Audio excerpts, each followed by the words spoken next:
I went to Glendale City Church, Seventh-day Adventist Church, which I attend most of the time if I'm not at University Church in Los Angeles. I went over there today to report the Net Adventist has sent me a letter, and I thought it was from Oregon Conference, but Todd Leonard and Pastor Schultz, Doug Schultz, took my report about membership change. John Aiken has my membership at Temple City, and I really don't think that I'll change that, let it be a permanent address, permanent membership rather. And this business of address and residential address is coming up too on my license and personal information. There really isn't any confusion about where I am. It's just not documented. And so therefore, questions come up. If jobs change hands and the new secretary or whatever management takes over, the clerical part of it slips through and they don't have the information. So that's a report about the membership and address. Another difficulty brought to bear would be to assume that I am engaged in a relationship rather than a pastor-owned field service being imposed upon as a missionary, because the information doesn't always follow with me that I am a missionary, that I'm a pastor or a priest. And when I use the word priest, I'm talking about the celibacy part of it. There are certain constraints on me for the last 25 years that are not necessarily on other men. I was brought to this mountain by a friend. We're at Lake Avenue. See the mountain up there and the chapel. And long after I went into clergy work, before I was ordained, I'm showing these things again, these fins. There's people talking in the background. But these records are eternal, my records of ministry, because 1988 I came up here. It was at Lake and Altadena Drive. You can go on over to Christ the Shepherd. They had meetings over there. They took me and put me in the choir and also made me the organist at Christ the Shepherd's Church. They didn't ask me if I was a Seventh-day Adventist, and I have been all my life, but the point of the matter at that time was, did I have a place to stay for the night? What would I be doing for meals and so forth?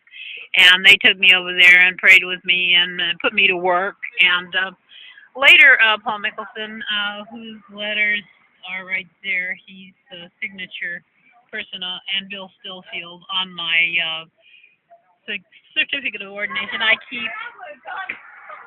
keep someone's saying shut up in the background, and it's picking up on my tape. But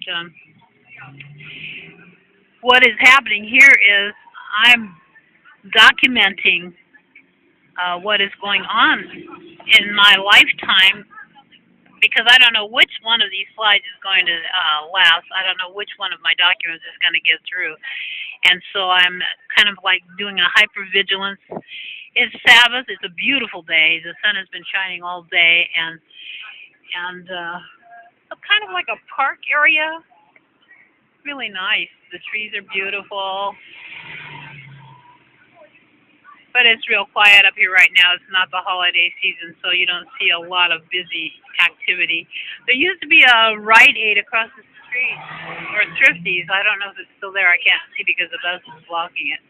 But it's the avenue that goes back down into the city, and I've been doing that for a long time.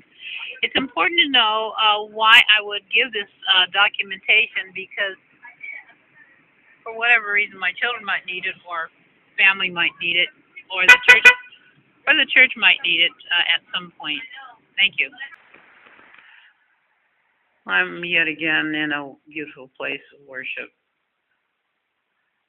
The right to peaceably assemble is very important. And the right to assemble, thusly an American privilege, should not be infringed upon. Even if you have a different church membership as a Christian,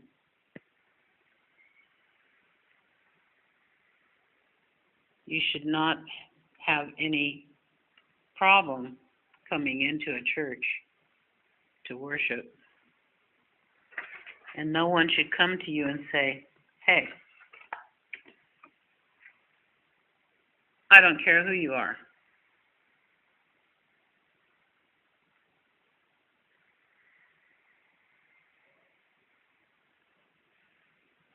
They should be able to recognize that the privilege of peaceable assembly is a constitutional right. And whether you're homeless or a missionary,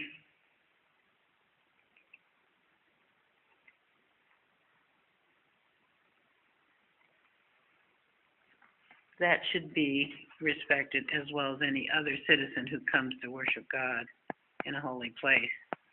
It's a Christian fellowship. They should not say, don't worship here. Don't come into this building and start singing and praying and stuff.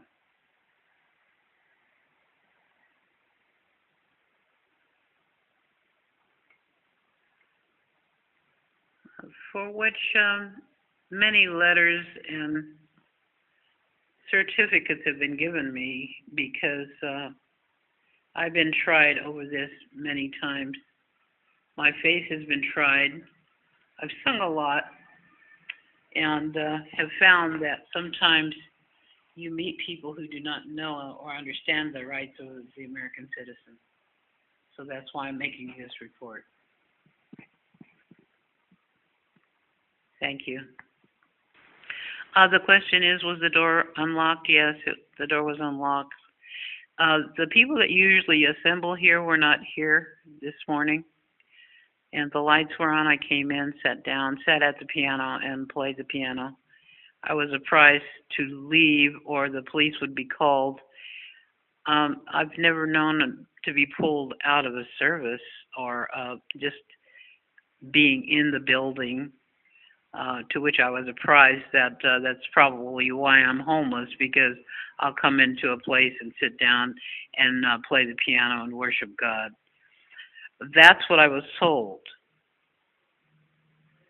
Now, I asked the person's name, and they said their name, and I said, are you going to ask me my name? No, I don't care who you are. That was the response. I'm going to call the police.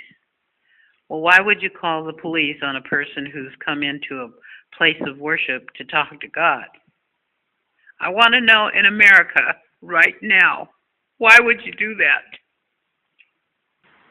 So I said to the person, I said, well, just go ahead and call the police. I'll wait. So I waited and waited and waited. It's been about 45 minutes. The police know that we have the right to enter a church and assemble peaceably. They know the American rights. They know the rights of Christians, Jews, and Catholics, and whomever has a place to assemble to worship or to assemble. Why would you tell anyone when they come in quietly by themselves, not bothering anybody, that they can't come in?